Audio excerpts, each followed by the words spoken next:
Kia ora, my name is Priscila Besen and I'm based in Auckland. I'm driving sustainability through my academic and professional practice. I completed a Master of Architecture in Sustainable Design 3 years ago at the University of Auckland. I've been a teaching assistant for environmental design courses and I'm now doing my PhD about energy efficiency in historic buildings. Professionally, I've been involved with multi-unit residential projects, Homestar certified buildings, and affordable housing. I've also been involved in designing cycleways and public spaces. I also like to walk the talk whenever possible with small actions such as reducing waste, organizing environmental awareness events, volunteering, and building temporary interventions. To cut emissions from the built environment, we have to look at different scales, from our buildings to communities and cities. In our buildings, we should cut emissions related to embodied and operational energy.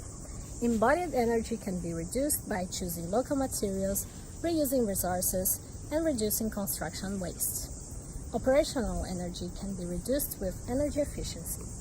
Most of New Zealand's electricity comes from clean sources, but there is still a gap between winter and summer, because peak generation from hydro and solar power happens in summer, while our peak demand is in winter. Peak demand happens in winter because it's when we need to heat our buildings.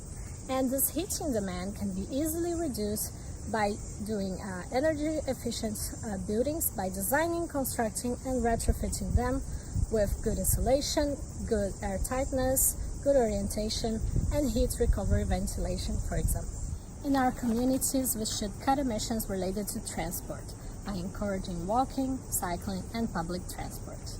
Medium-density mixed-use neighborhoods are a key step for this, as they shorten distances between work, home, and transport hubs. Electric vehicles and electric bikes, especially if they're charged at off-peak times, will be a good strategy too.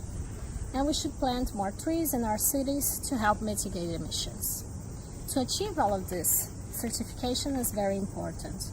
Many of the features in a green building or a green community are just invisible to the people living there or buying or renting them, who don't realize that they are more economical in the long term.